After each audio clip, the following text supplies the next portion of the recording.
Hey guys, welcome back to our Kettlebell 101 series. I'm Stu. Welcome back. If you're just joining us for the first time, I am going to point out this is a series, and there are videos that precede this one in this series where we build on some of the foundational items. So if you are joining us for the first time, I would encourage you to maybe hit pause and view some of those earlier videos just to orient yourself. If not, not a big deal. The last two videos in this series, we had actually shifted gears a little bit and talked about some lower body exercises that we could execute using kettlebells. Specifically, we talked about squats and lunges. We're going to get into a few more lower body or maybe full body exercises a little bit later. We're going to eventually get to Turkish get-up.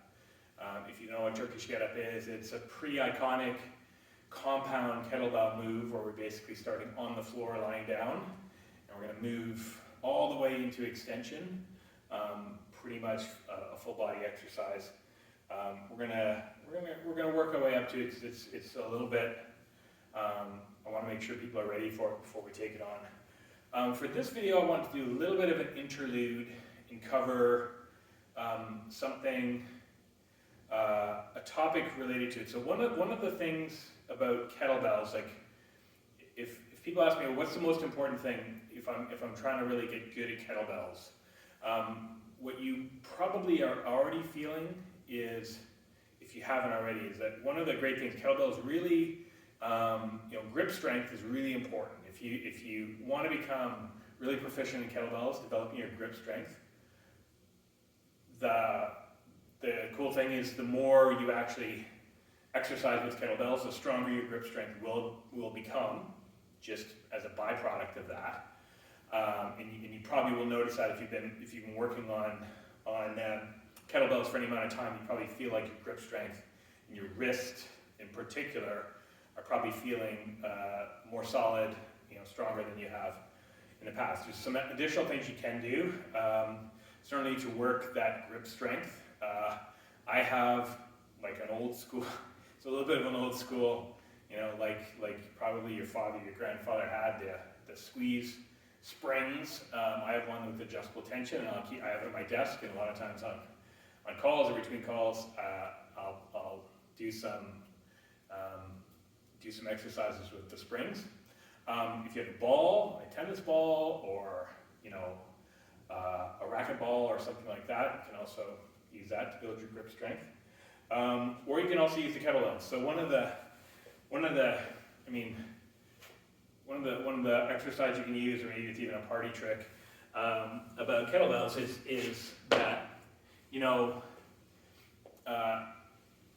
there is tips and tricks that we can use for doing kettlebells, but as you develop, one of the things you should be able to do with your kettlebell is basically, you should have strong enough grip strength where you can grab the kettlebell and basically hold it in an upright position. Now, the key thing here for me is that, just like we talked about in rack, I'm actually leveraging, keeping my arm in nice and tight. I'm creating that column. I'm holding it straight up, but I'm really gripping the kettlebell here. The reality is I should be able to do this fairly comfortably for a fair amount of time, then swing it down. Again, I should be able to move it up into that vertical position.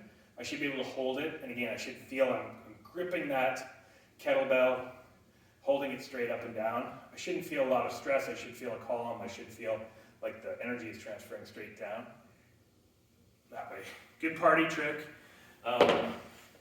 If you're struggling with it, go to a lighter weight bell. But just remember what we talked about with our swings. You want to hear what we're thinking about as columns. So swing that bell up, almost anchoring that elbow in, but really focused on squeezing the bell and holding it up. So again, if you have a lighter bell, that one I have to swing it into the upright position. The other thing you do is, if you have, and again, encourage you to not have that non-working arm passive. You can really focus on almost like a bicep curl up into that position.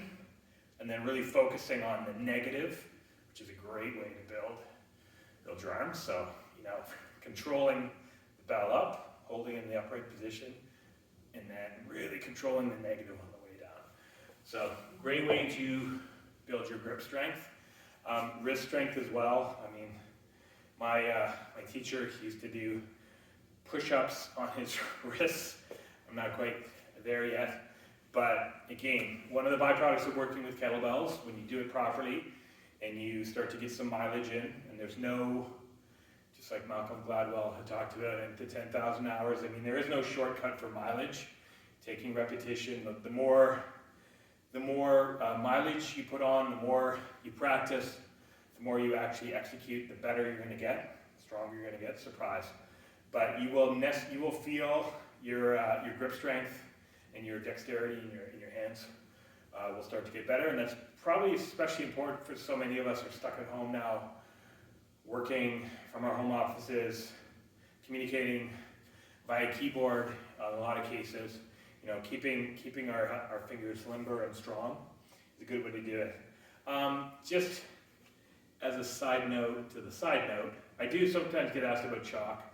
I don't advocate using chalk with your kettlebells. Number one, most gyms don't like that. I think if you're CrossFit gym, probably, but most gyms don't like you using chalk. I actually find it's not necessary. Again, if we focus on our grip strength and we really focus on our technique, you shouldn't require chalk. Even with the sweatiest of grips, and think about a lot of what we're doing once we're in a rack, we're holding that, you shouldn't need chalk.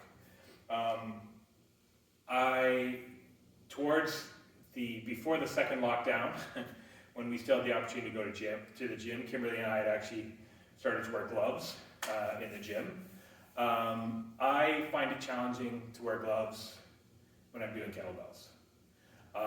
That's just me. I find actually I need that tactile sensation of my bare skin on it. But if it works for you, certainly you're welcome to do it. You will get calluses if you work out with kettlebells, so if that's something you're concerned about. But you will get calluses, and that's just part of your body building up the resistance, or doing what it needs to do to protect you. But again, so grip strength, great byproduct, but also something that you can be proactive. If you proactively and really focus on improving your grip strength, it's going to benefit your kettlebells practice, which is going to improve your grip strength, which is only going to improve your kettlebell practice. So, virtuous cycle. So, good luck.